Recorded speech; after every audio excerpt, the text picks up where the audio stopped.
এবং আমি মসজিদে নামাজ পড়তে গিয়ে আমার শরীর খারাপ করতো, আমি কাঁপতাম। পাশাপাশি একজন মহিলা মারা যায়, তখন আমি আরও ভয় পেয়ে যাই যে আমিও হয়তো মারা যাব, আমার কোনো রোগ ধরা পড়ছে না, কোনো বড় রোগ হয়ে গেছে। এবং আমার বুক ধরপড় করতো, বুকে ব্যথা হতো, এবং আমি যে বিছানায় শুয়ে থাকতাম সেই বিছানার চাদর পর্যন্ত আমার গায়ে যেটা থাকতো সেটা কাঁপতো। এবং আমি বাথরুমে যেতে পারতাম না, বাথরুমে আমার অত্যন্ত ভয় লাগতো, ঘরের দরজা বন্ধ করলে ভয় লাগতো। মসজিদে যখন যেতাম তো মসজিদের দরজা জানলা বন্ধ করলেও আমাকে ভয় লাগতো। যারা মানসিক সমস্যায় ভুগছেন অথবা সাইকোলজিক্যাল বিভিন্ন ডিসঅর্ডারে ভুগছেন তাদের জন্য এই ভিডিওটা খুবই কার্যকরী। কারণ এখানেতে আমারই একজন পেশেন্ট যিনি সম্পূর্ণ তার অভিজ্ঞতাকে বলেছেন এবং তিনি কিভাবে সুস্থ হয়েছেন, তিনি কি ধরনের তার সমস্যা ছিল, তার এই সমস্যার থেকে বেরোনোর জন্য তিনি কি করেছেন, আমি যেগুলোকে বলেছি সেগুলো কিভাবে পালন করেছে, সমস্যা যখন বেড়েছে তখন তিনি কি করেছেন, কিভাবে সেই সমস্যাগুলোকে মোকাবিলা করেছেন, কিভাবে চিন্তাগুলোকে পরিবর্তন করেছেন, কি করে নিজের কনফিডেন্স বাড়িয়েছেন, সমস্ত বিষয়টা উনি খুব ভালোভাবে বলেছেন। এবং ওনাকে প্রথমে আমি ধন্যবাদ জানাই ওনার এক্সপিরিয়েন্স শেয়ার করার জন্য। এবং এই ভিডিওটা ভালো করে যদি আপনারা বোঝার চেষ্টা করেন তাহলে নিশ্চয়ই এর থেকে একটা জিনিস অন্তত বুঝতে পারবেন কি করে মানসিক সমস্যাগুলোর সঙ্গে মোকাবিলা করা যায়। ভয় পেলে আমাদের এই মানসিক সমস্যাগুলোর সঙ্গে আমরা মোকাবিলা করতে পারি না, তাই কিভাবে এইগুলোর সঙ্গে মোকাবিলা করা যায় আশা করি সেই বিষয়টা আপনারা জানবেন এবং বুঝবেন। এবং পুরো ভিডিওটা খুব মনোযোগ সহকারে বোঝার চেষ্টা করবেন যে কী ধরনের সমস্যা হয়েছিল এবং তার থেকে তিনি কিভাবে বেরিয়েছেন। বিশেষত ওনার প্যানিক ডিসঅর্ডার ছিল এবং প্যানিক ডিসঅর্ডারে ওনার অবস্থাটা কী হয়েছে সেটা উনি সম্পূর্ণভাবে এখানে আলোচনা করেছেন। তার কি অসুবিধা হতো, তার হাত পা কাঁপতো, নামাজে যেতে পারতো না, মসজিদে গেলে হাত পা কাঁপতো, মনে হতো মাথা ঘুরে পড়ে যাবে, আরও বিভিন্ন সমস্যা সম্পূর্ণটা উনি বলেছেন। আপনারা শুনুন এবং আপনারা এই ভিডিওটা দেখে কি বুঝেছেন অবশ্যই আমাকে কমেন্ট করে জানাবেন। ধন্যবাদ। আসুন শুনুন। আমি আমার সমস্যার কথাগুলি বলছি। আমি পাশের গ্রামে একটা মসজিদের চাকরি করতাম, তো সেখানে আমার পারিবারিক এবং পার্সোনাল কিছু বিষয় নিয়ে আমি অত্যন্ত টেনশনে থাকতাম। তো অত্যন্ত টেনশনে থাকার জন্যে হঠাৎ সন্ধেবেলায় আমি একদিন মাগরিবের নামাজ পড়াতে যাই এবং আমি যখনই নামাজে দাঁড়াই তারপরই আমার হঠাৎ মাথা ঘুরে যায় এবং আমি বসে পড়ি এবং সেখান থেকে বেরিয়ে চলে আসি এবং রুমের মধ্যে এসে বসি।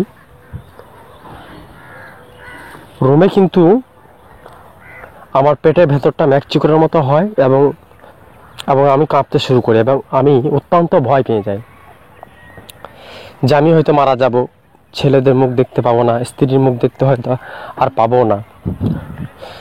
তারপর দিন সকালবেলা আমি মসজিদ ছেড়ে চলে আসি এবং গ্রামে একটি মসজিদে আমি জয়েন করি এবং সেখানে আমি ডিউটি করতে শুরু করি, অর্থাৎ আমি নামাজ পড়াতে যাই। তো স্বাভাবিক অবস্থায় আমি যখন রাস্তাঘাটে চলাফেরা করতাম তখন আমার অতটা সমস্যা হতো না, কিন্তু যখন আমি মসজিদে নামাজ পড়াতে দাঁড়াতাম তখনই আমার মাথাটা যেন বেশি ঘুরত এবং আমার মনে হতো যে আমি পড়ে যাব এবং আমাকে অত্যন্ত ভয় লাগতো এবং আমার সাথে কোনো অঘটন ঘটে যাবে। তো এইভাবে কিছুদিন আমি ডিউটি করি। তারপর একদিন সন্ধ্যেবেলায় আমি যখন নামাজ পড়তে যাই তো সেদিন আমার বেশি মাথা ঘুরে এবং আমি ভয় পাই যে আমি পড়ে যাব, আমার কোনো অঘটন ঘটে যাবে। তো সেদিন আমি কি করি, বাড়ি চলে আসি এবং আর মসজিদে যাই না, যে আমি মসজিদে যাব না, মসজিদে গেলে আমার কোনো অঘটন ঘটে যাবে, আমার মাথা ঘুরছে, আমি পড়ে যাব। এবং বাড়ি থেকে বের হয় না, যে রাস্তাঘাটে হয়তো কোথাও মাথা ঘুরে যাবে, কোথাও পড়ে যাব, কোনো অঘটন ঘটে যাবে, এভাবে আমি ভয় পেতাম এবং আমি বাড়িতেই থাকি, বাড়ি থেকে বের হয় না, বন্ধু বান্ধবদের সাথে যোগাযোগ কেটে দিই, কারোর সাথে কথা বলি না এবং আমি ডাক্তার দেখাই। ডাক্তার বলেন এই গ্যাস অম্বলের জন্য হচ্ছে, কোনো অসুবিধা নেই। তো ডাক্তার ওষুধ কিছু দেন আমাকে, সেই ওষুধ খেয়ে আমার কোনো লাভ হয় না এবং আমি ভাবি যে ডাক্তার বলছেন আমার কোনো রোগ ধরতে পারছে না, তাহলে নিশ্চয়ই আমার কোনো বড় রোগ হয়ে গেছে এবং আমি অত্যন্ত টেনশন করি এবং পাশাপাশি একজন মহিলা মারা যায়, তখন আমি আরও ভয় পেয়ে যাই যে আমিও হয়তো মারা যাব, আমার কোনো রোগ ধরা পড়ছে না, কোনো বড় রোগ হয়ে গেছে, এবং আমার বুক ধরপড় করতো, বুকে ব্যথা হতো, এবং আমি যে বিছানায় শুয়ে থাকতাম সেই বিছানার চাদর পর্যন্ত আমার গায়ে যেটা থাকতো সেটা কাঁপতো, এবং আমি বাথরুমে যেতে পারতাম না। বাথরুমে আমার অত্যন্ত ভয় লাগতো, ঘরের দরজা বন্ধ করলে ভয় লাগতো, মসজিদে যখন যেতাম তো মসজিদের দরজা জানলা বন্ধ করলেও আমাকে ভয় লাগতো। তো আমি কি করি, ইউটিউবে যাই, ইউটিউবে গিয়ে আমার লক্ষণ অনুযায়ী আমি সার্চ করি এবং স্যারের ভিডিওগুলি পাই, এবং সেখান থেকে আমি বুঝতে পারি যে আমি মানসিক সমস্যায় রয়েছি। এখন বর্তমান স্যারকে দেখি আমি অনেক সুস্থ আছি। স্যার আমাকে বলেছিলেন যে আমার একবারই মাথা ঘুরেছিল, আর আমার কোনো মাথা ঘুরে না, এটা আমার জাস্ট ফেক চিন্তার জন্য হচ্ছে, এগুলি কোনো সমস্যাই না। তো স্যার বলেন তুমি তোমার কাজ করে যাও, তুমি 5 ওয়াক্তই নামাজ পড়তে যাবে। তো আমি 5 ওয়াক্তই নামাজ পড়তে যেতাম এবং এক্সারসাইজগুলো ঠিকঠাক করতাম, এবং আমাকে মসজিদে গেলে যখন ভয় লাগতো তো আমি ভাবতাম যে এটা তো সামান্য 10 মিনিট হবে, তারপর তো আমি ঠিক হয়ে যাব, কোনো ভয় নেই, কোনো চিন্তা নেই।